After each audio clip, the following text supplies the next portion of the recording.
Vande Bharat train से related दो update देखने को मिलेगा इस वीडियो में।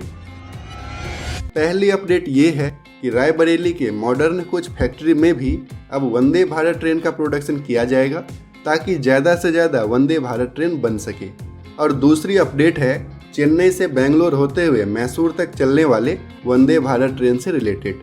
ये वंदे भारत ट्रेन सबसे स्लो ट्रेन होगी अभी तक जितने भी वंदे भारत ट्रेन ऑपरेशनल है।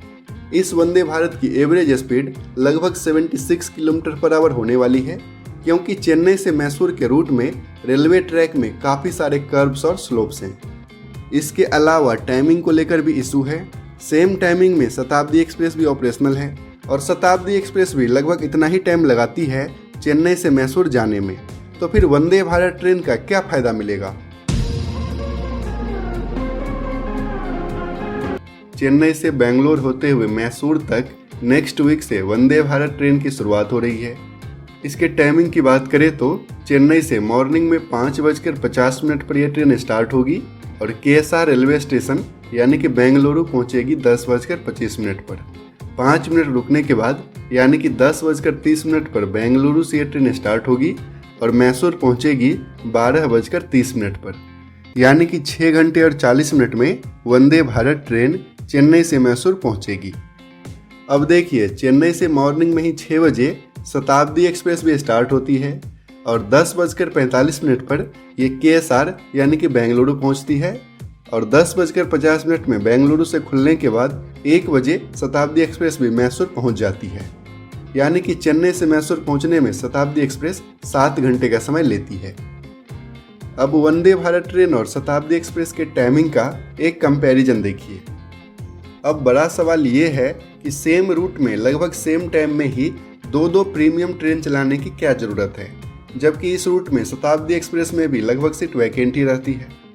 ऐसे काफ़ी सारे रूट हैं जहां पर वंदे भारत जैसे प्रीमियम ट्रेन की सख्त ज़रूरत है, लेकिन पता नहीं क्यों इस रूट में और वो भी इसी टाइमिंग में वंदे भारत ट्रेन चलाया जा रहा है। चेन्नई से मैसूर की टोटल डिस्टेंस है 504 किलोमीटर और वंदे भारत इसे ट्रैवल करने में टाइम लगाएगी 6 घंटे 40 मिनट। तो वंदे भारत ट्रेन की इस रूट में एवरेज स्पीड होगी लगभग 76 kilometre per hour. Vande Bharat train की average speed 76 kilometre per hour, क्या ये वंदे भारत जैसे सेमी हाई स्पीड ट्रेन की बेइज्जती नहीं है? तो अब जरा देखिए दूसरे वंदे भारत ट्रेन की एवरेज स्पीड क्या है। तो पहली वंदे भारत ट्रेन नई दिल्ली से वाराणसी तक चलाया गया था और इसकी एवरेज स्पीड है 95 किलोमीटर पर आवर। दूसरी वंदे भारत ट्रेन नई दिल्ली से श्री माता वैष्णो देवी कटरा तक चलती है और इसकी एवरेज स्पीड है लगभग 82 किलोमीटर पर आवर। तीसरी वंदे भारत ट्रेन गांधीनगर से मुंबई सेंट्रल के बीच चलती है और इसकी भी एवरेज स्पीड है लगभग 84 किलोमीटर पर आवर। फोर्थ और लास्ट वंदे भारत ट्रेन नई दिल्ली से हिमाचल प्रदेश के अम्बंदौरा तक चलती है और इसकी भी एवरेज स्पीड है लगभग 80 किलोमीटर पर आवर। यानी कि चेन्नई से बेंगलोर होते हुए मैसूर तक चलने वाली ये वंदे भारत ट्रेन सबसे स्लो वंदे भारत ट्रेन होगी, जिसकी एवरेज स्पीड मात्र 76 किलोमीटर पर आवर होने वाली है। चेन्नई से मैसूर के रूट में रेलवे ट्रैक में काफ़ी सारे कर्व और स्लोप हैं, जिस कारण से एग्जिस्टिंग ट्रैक में इससे ज़्यादा स्पीड से ट्रेन को नहीं चलाया जा सकता है। तो जब ज़्यादा स्पीड में वंदे भारत ट्रेन नहीं चल सकती है और ऑलरेडी सेम टाइमिंग में शताब्दी एक्सप्रेस भी ऑपरेशनल है, तो इस रूट में वंदे भारत ट्रेन की क्या ज़रूरत थी? तो चलिए, अब तो डिसीजन हो गया है। टाइम टेबल के साथ साथ अब फेयर भी क्लियर कर दिया गया है और 11 नवंबर को प्रधानमंत्री नरेंद्र मोदी जी बेंगलुरु में हरी झंडी दिखाकर इस वंदे भारत ट्रेन की शुरुआत करेंगे।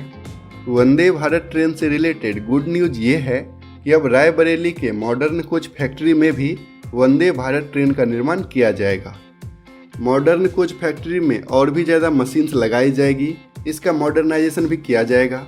रेलवे मिनिस्टर अश्विनी वैष्णव जी ने बताया कि इसके लिए 150 करोड़ रुपए सैंक्शन किए गए हैं। 150 करोड़ रुपए सैंक्शन किए हैं MCF में और मॉडर्नाइजेशन करने के लिए और आधुनिकीकरण करने के लिए और ऐसी मशीनें लगाने के लिए जिससे कि MCF से वंदे भारत ट्रेन का निर्माण हो सके।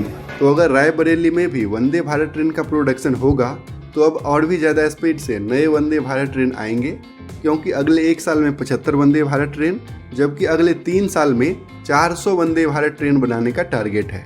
लेकिन इम्पोर्टेंट ये है कि आगे से वंदे भारत ट्रेन के लिए रूट को सिलेक्ट करते टाइम पैसेंजर की डिमांड को देखा जाए, ना कि इलेक्शन को, क्योंकि गुजरात और हिमाचल प्रदेश में इलेक्शन है तो लास्ट दोनों वंदे भारत ट्रेन इन्हीं दोनों स्टेट्स को मिला और नेक्स्ट ईयर कर्नाटका में इलेक्शन होने वाला है, तो कहीं ना कहीं इलेक्शन के कारण ही बेंगलुरु को वंदे भारत ट्रेन दिया गया है।